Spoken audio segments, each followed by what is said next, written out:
Welcome everyone. Third year की इस class में आपका स्वागत है। थर्ड ईयर के फर्स्ट पार्ट में हमारा टॉपिक चल रहा था पंजाब राज्य का उत्थान और विलय, और इसके अंतर्गत हमने अंग्रेजों और रणजीत सिंह के बीच जो संबंध स्थापित हुए थे उन संबंधों के बारे में विस्तृत रूप से चर्चा की थी। और आज हम बात करेंगे प्रथम आंग्ल सिख युद्ध की।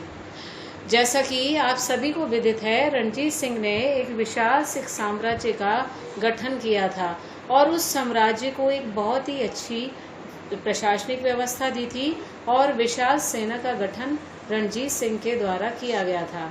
अब हम बात करते हैं रणजीत सिंह की मृत्यु से उत्पन्न जो स्थिति थी, या रणजीत सिंह की मृत्यु के बाद पूरे सिख साम्राज्य की क्या स्थिति थी, तो उस पर आज हम चर्चा कर लें थोड़ी सी इस आंग्ल सिख युद्ध से पूर्व में। तो आप देखिए 27 जून 1839 ईस्वी को रणजीत सिंह की मृत्यु हो गई और महाराजा रणजीत सिंह की मृत्यु के साथ ही केंद्रीय शासन व्यवस्था का प्रभाव जो था वो क्षीण हो गया था। इसका कारण ये था कि रणजीत सिंह ने जिस ढंग से शासन व्यवस्था को स्थापित किया था उसे प्रभावशाली ढंग से चलाने के लिए योग्य शासक की आवश्यकता थी, यानी शासक में व्यक्तिगत योग्यता होना अति आवश्यक था। और दुर्भाग्य से जो रणजीत सिंह के उत्तराधिकारी थे उनमें इस तरह की योग्यता देखने को नहीं मिली। यहाँ तक आप देखिए, जो रणजीत सिंह की मृत्यु के पश्चात विभिन्न अधिकारी थे, सरदार थे और मंत्री थे, वे सब अपनी अपनी स्वार्थ लिप्सा में लगे रहे और उनकी इन स्वार्थ लिप्सा ने या उनकी इस व्यक्तिगत स्वार्थों की भावना ने विशाल सिख साम्राज्य को काफी कमजोर बना दिया। और स्वाभाविक है, अंग्रेज काफी धूर्त और चालाक थे। उन्होंने पंजाब राज्य की इस अराजकतापूर्ण स्थिति का पूर्ण लाभ उठाया और यही कारण है दोनों के बीच 1845-46 ईस्वी में प्रथम आंग्ल सिख युद्ध लड़ा गया। अब इस युद्ध के कारणों पर एक चर्चा करें। पहला पॉइंट आप लिखेंगे, रणजीत सिंह के कमजोर उत्तराधिकारी। जैसा कि अभी मैंने आपको बताया कि जो व्यवस्था रणजीत सिंह के द्वारा स्थापित की गई थी उसके लिए शासक की व्यक्तिगत योग्यता होना आवश्यक था। दुर्भाग्यवश वो योग्यता उसके उत्तराधिकारियों में नहीं पाई गई।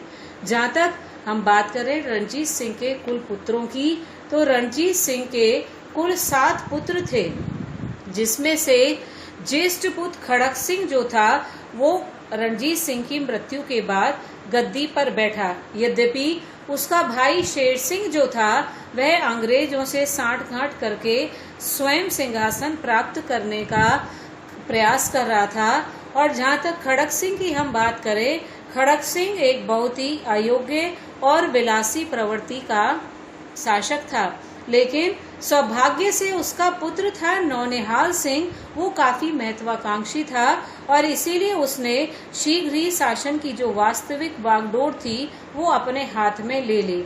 लेकिन दुर्भाग्य आप देखिए, नवंबर 1840 ईस्वी में खड़क सिंह की मृत्यु हो गई और जब खड़क सिंह की मृत्यु के बाद दाह संस्कार से उसका महत्वाकांक्षी पुत्र नौनिहाल सिंह लौट रहा था तो मार्ग में ही दुर्घटनाग्रस्त वो हुआ और इतना घायल हो गया कि उसी रात उसकी मृत्यु हो गई।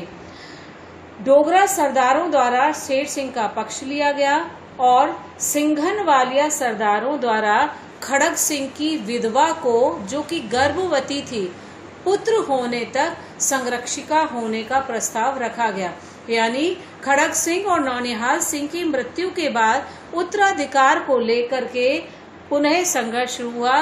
जैसा कि आप जान चुके, हम लोग डोगरा सरदारों और सिंघनवालिया सरदारों को सिख साम्राज्य के परिप्रेक्ष्य में महाराजा रणजीत सिंह के समय में काफी डिटेल में पढ़ चुके हैं। दोनों ही, यानी डोगरा सरदार और सिंघनवालिया सरदार जो थे, उनकी सिख साम्राज्य में, प्रशासन में, सिख सेना में बहुत महत्वपूर्ण भूमिका रही थी। तो अब स्थिति ये थी, क्योंकि शासक योग्य नहीं थे, इसलिए उनके बीच उत्तराधिकार को लेकर के अपने अपने पक्ष के उत्तराधिकारी को नियुक्त कराने या सिंहासन पर बैठाने की प्रतिस्पर्धा जो थी वो काफी तीव्र हो गई थी। और यही कारण है अंग्रेजों को पंजाब की राजनीति में प्रवेश करने का अवसर या अंग्रेजों को पंजाब की राजनीति में हस्तक्षेप करने का अवसर प्राप्त हो गया। शेर सिंह को अंग्रेजों का गुप्त समर्थन प्राप्त था। शेर सिंह एक निहायत ही अयोग्य शासक सिद्ध हुआ, जिससे पंजाब की राजनीतिक स्थिति जो थी वो और अधिक बिगड़ गई। और स्थिति ये थी कि अब सिंघनवाली और डोगरा सरदार जो थे वो अपने अपने दांव खेल रहे थे और अपने समर्थित पक्ष को वो सिंहासन दिलाना चाहते थे। ऐसी कंडीशन में आप देखिए 1842 ईस्वी में डोगरा सरदारों द्वारा चांद कौर का कत्ल कर दिया गया।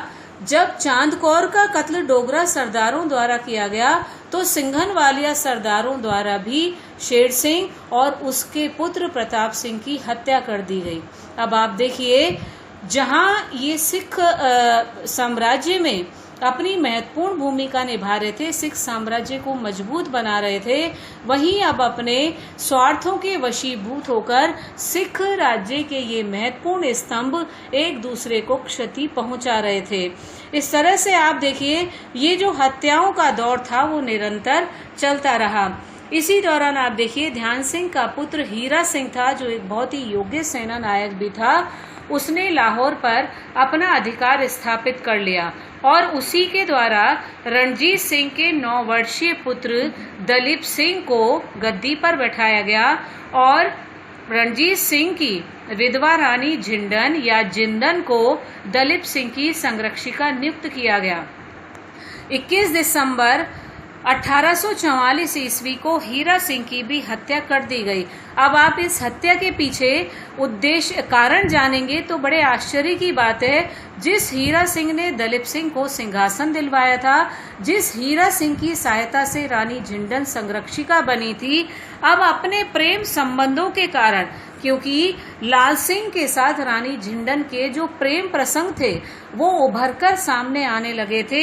ऐसी स्थिति में रानी झिंडन हीरा सिंह के प्रभाव को अब स्वीकार नहीं कर पा रही थी, सह नहीं पा रही थी, इसलिए हीरा सिंह की हत्या करवा दी गई।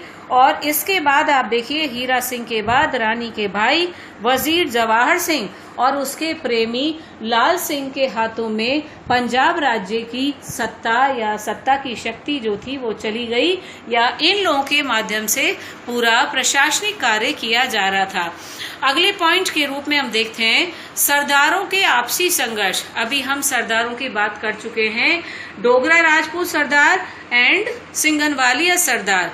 आप देखिए, एक दृष्टि हम पीछे यदि दौड़ाएं, अपना ध्यान ले जाएं, तो 1707 ईस्वी में औरंगजेब की मृत्यु के बाद विशाल मुगल साम्राज्य में जो दरबार की गुटबंदी और दलबंदी थी, उसने विशाल मुगल साम्राज्य को पतन की ओर धकेल दिया था।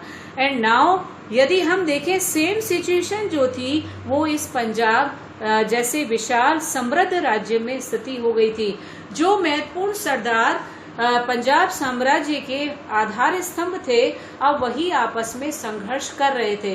कारण इन सरदारों की आपसी स्वार्थ की जो भावना थी, उस भावना से त्रस्त होकर के इन्होंने जिस साम्राज्य को बनाने में, जिस साम्राज्य को मजबूत करने में, जिस साम्राज्य को सुदृढ़ करने में अपना जी जान लगाया था, आज वही साम्राज्य इनकी गलतियों के कारण बिखरता नजर आ रहा था। यहाँ पे आप देखिए, डोगरा राजपूत सरदारों का जो नेतृत्व कर रहे थे उनमें ध्यान सिंह, सुचेत सिंह एंड गुलाब सिंह। ये सतलज से लेकर कश्मीर तक का क्षेत्र जो था वो इन डोगरा सरदारों के अधिकार में था। यानी हम ये कह सकते हैं, एक विशाल भूभाग इन डोगरा सरदारों के अधिकार में था। दूसरी ओर दूसरा पक्ष हम देखें सिंघनवालिया सरदारों का, तो सिंघनवालिया सरदारों का नेतृत्व कर रहे थे अजीत सिंह और अतर सिंह। इनके पास भी बड़ी विस्तृत जागीरें थी, लेकिन जो सिख सेना थी उसमें सिंघनवालियों का प्रभाव काफी कम था, या आप कह सकते हैं नहीं के बराबर था। अब अगला पॉइंट हम देखते हैं, सिख सेना का राजनीति में प्रवेश। ये भी आप देखिए एक बहुत महत्वपूर्ण बात थी। सेना का कार्य सुरक्षा प्रदान करना होता है और सेना राजनीति से काफी परे रहती है। आप देखिए महाराजा रणजीत सिंह के शासन काल में सिख सेना अपने शासक के प्रति पूर्णतः निष्ठावान रही, अपने शासक की आज्ञा का पालन करती रही, उसके आदेशों की कभी अवहेलना नहीं की गई। परंतु जब महाराजा रणजीत सिंह के कमजोर उत्तराधिकारी थे, उस समय में ये सिख सेना जो थी वो प्रशासन पर हावी होती चली गई। यदि हम शेर सिंह से और दलीप सिंह तक का शासन काल देखें तो जितने भी महाराजा हुए, मंत्री हुए और सरदार अपनी अपनी स्थिति एवं सत्ता को बनाए रखने के लिए सेना का सहयोग प्राप्त करने के लिए सदैव तत्पर रहते थे। कई बार आप देखिए ऐसी स्थितियां उत्पन्न हुई जब जो सिख सेना थी वो पूरी तरह से प्रशासन को अपने हिसाब से संचालित कर रही थी। यहाँ पर हम एक बात देखेंगे कि जो योग्य सेना नायक थे, जैसे मुखम सिंह, जैसे दीवान चंद, रामदयाल, हरि सिंह निलवा, ये बहुत ही योग्य सेना नायक थे। सिख सेना के दुर्भाग्यवश रणजीत सिंह के जीवन काल में ही इनकी मृत्यु हो गई और अब ऐसा कोई भी योग्य सेना नायक नहीं था जो इस समस्त सेना को राजा के प्रति निष्ठावान होने के लिए सचेत कर सके, प्रेरित कर सके। स्थिति ये आ गई थी कि सेना महाराजा शेर सिंह के समय में यदि हम देखें, सेना का प्रभाव इतना बढ़ने लगा था, अब स्वयं सेना ने अपनी एक खालसा पंचायत तक बना ली थी और उसके द्वारा वह स्वयं निर्णय करने लगी थी। यानी सेना संबंधी मामले जो थे, जैसे सेना में नियुक्ति करना या किसी सैनिक को पदच्युत करना, सेना के लिए अस्त्र शस्त्रों की व्यवस्था करना, ये सारी बातें जो थी अब उसके लिए स्वयं निर्णय लेने का अधिकार सेना ने अपनी खालसा पंचायत के माध्यम से स्वयं निर्धारित करने का एक पक्का दृढ़ निश्चय कर लिया था। राजा की उसमें कोई भूमिका नहीं होती थी। जबकि यदि हम बात करें, सेना का जो दायित्व था वो सुरक्षा प्रदान करने का था और वो भी अपनी राजा के आज्ञा अनुसार। लेकिन अयोग्य शासकों के कारण अब जो सेना थी उसने राजनीति में प्रवेश करना प्रारंभ कर दिया था, जो सिख साम्राज्य के लिए एक दुर्भाग्य की बात थी।